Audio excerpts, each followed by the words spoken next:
Le manque de communication favorise l'imagination. Je l'ai lu quelque part, je ne sais plus où. Et ça m'a tellement parlé que j'ai envie de vous en parler. Combien de personnes ont perdu des êtres chers à cause du manque de communication?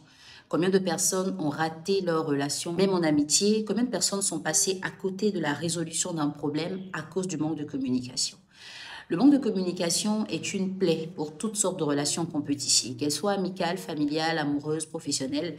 La communication est le socle de tout échange et de toute évolution de relation. Quand on dit que le manque de communication favorise l'imagination, ça veut dire beaucoup de choses en même temps. Mais aujourd'hui, on va essayer d'aborder certains points essentiels qui vont vous aider à comprendre pourquoi telle ou telle situation n'a pas marché et qu'est-ce qu'il faudrait faire pour éviter de revivre les mêmes expériences. Alors, est-ce que vous êtes prêts? Est-ce que vous êtes abonné à cette page? Est-ce que vous l'avez fait découvrir à au moins une personne de votre entourage? Si ce n'est pas encore le cas, allez-y, faites-le, c'est très important. Vous n'avez pas le droit de vous enrichir tout seul et surtout, il ne faut pas garder pour vous les choses importantes que vous découvrez à travers cette plateforme. Je suis Nelly Jamila, coach certifié en développement personnel et en gestion matrimoniale. Je suis très heureuse aujourd'hui de parler avec vous du manque de communication qui favorise l'imagination.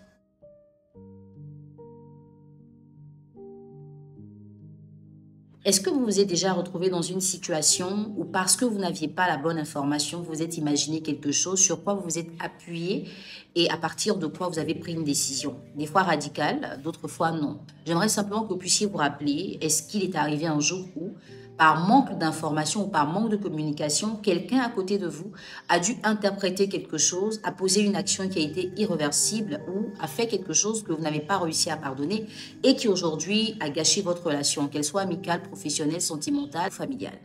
Quand vous parlez à une personne, la personne retient des informations. Elle peut ne pas bien les comprendre, mais au moins elle a l'information. Si elle a mal compris, quelqu'un pourrait l'aider à mieux comprendre. Mais quand elle n'a pas d'information, elle se fait sa propre opinion. Et cette opinion-là peut être dévastatrice pour la relation que vous avez ensemble. Alors, on va parler des couples. En général, on parle des couples ici, vous le savez. Vous êtes dans une relation avec une personne et vous pensez quelque chose que la personne ne sait pas. Mais vous n'osez pas le dire à la personne clairement. Et même quand elle vous pose des questions, vous ne lui donnez pas de réponse assez normale. Donc, vous emmenez la personne à imaginer ce que vous pensez. Alors que son imagination va se faire en tenant compte de deux aspects. Soit elle est positive, soit elle est négative. Si l'imagination est positive, tant mieux. Mais si elle est négative, la personne va se faire des idées de ce que vous n'avez pas pensé. Et elle va se baser sur ces idées, puisqu'elle se les a faites toute seule, pour tirer des conclusions. Qu'est-ce qui vous empêche en vrai de communiquer? Est-ce que c'est parce que vous avez peur de la controverse? Est-ce que c'est parce que vous avez peur de vous étendre dans la discussion? Est-ce que c'est parce que vous n'assumez pas votre point de vue? En réalité, pourquoi vous ne communiquez pas? Est-ce qu'il vous est arrivé de vous demander, les gens me reprochent la même chose, dans toutes mes relations on parle du manque de communication, mais qu'est-ce qui m'empêche réellement de communiquer? Est-ce que pour moi communiquer c'est imposer mes idées et demander à la personne de les accepter parce que ça vient de moi, ou c'est comprendre qu'il peut avoir une divergence d'opinion mais qui va se régler avec la discussion? Pourquoi est-ce que vous ne communiquez pas? Est-ce que vous pouvez le mettre en commentaire? Qu'est-ce qui vous est arrivé dans le sens de la communication qui vous a vraiment dérouté ou découragé au point où vous vous êtes dit, moi, je ne communique plus? Et depuis que vous avez arrêté de communiquer, est-ce que ça a été la solution au problème que vous évitez d'avoir aujourd'hui? En réalité, la communication n'est pas aussi simple qu'on le croit. Parce que communiquer, ce n'est pas parler. Quand vous parlez à une personne qu'elle ne répond pas, vous parlez, qu'elle ne comprend pas et qu'il n'y a pas d'échange, vous n'êtes pas en train de communiquer. Vous parlez, la personne écoute, mais il n'y a pas de communication. Et c'est vrai que communiquer étant difficile, certaines personnes choisissent ce qui est plus simple, c'est de ne pas parler. Donc vous allez faire quelque chose à quelqu'un, la personne ressent ce mal, mais elle ne vous le dira pas. Et si on veut tenir compte des gens qui ne laissent rien transparaître, vous ne saurez jamais que vous avez mal agi. Il y a des personnes à qui vous faites du mal le matin et le soir vous sentez, j'ai peut-être dit quelque chose qui a fait qu'il a changé. Et il y en a à qui vous faites du mal, là, vous êtes là toute la journée et vous ne remarquez absolument rien parce que ces personnes ne sont pas expressives de leurs sentiments. Alors l'imagination, ce serait quoi? Vous avez fait du mal à quelqu'un qui n'a pas osé vous le dire. Donc vous imaginez que tout va bien, puisque la personne ne vous a rien dit.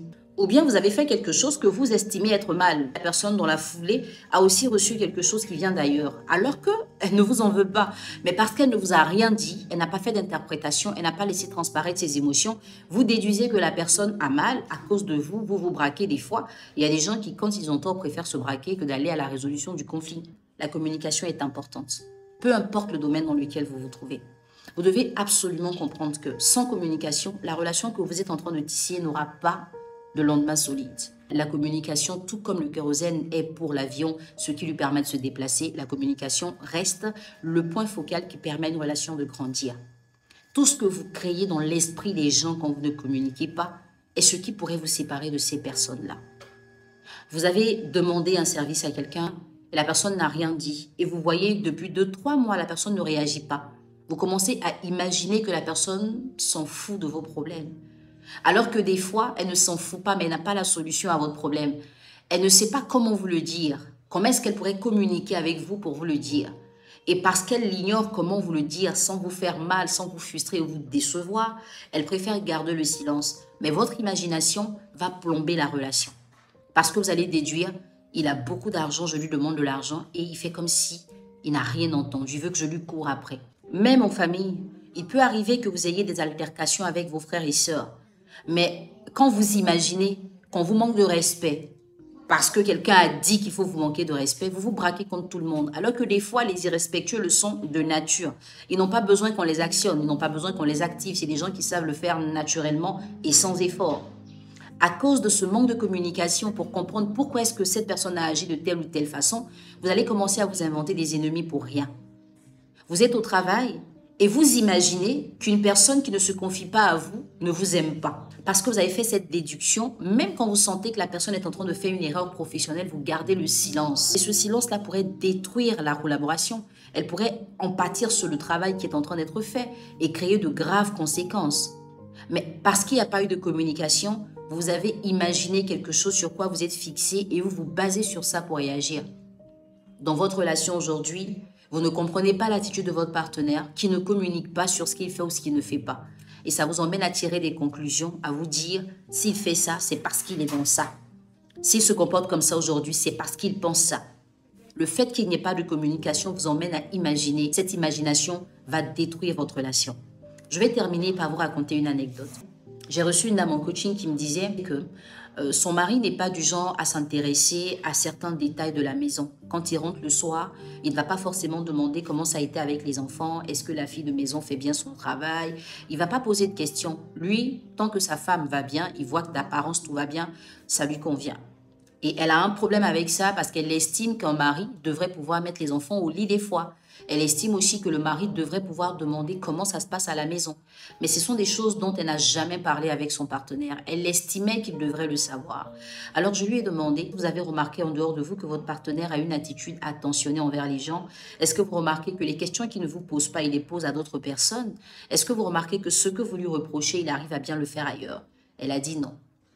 Je lui ai donc demandé, est-ce qu'il vous est arrivé de demander à votre partenaire pourquoi est-ce qu'il agit comme ça? Elle a dit pas vraiment et qu'elle se dit que c'est des choses qu'il doit savoir. Je lui ai posé la question. Est-ce que vous pensez que parce que quelqu'un doit savoir quelque chose, ça veut dire qu'il le sait? Ou parce qu'il doit savoir, il peut ne pas le savoir?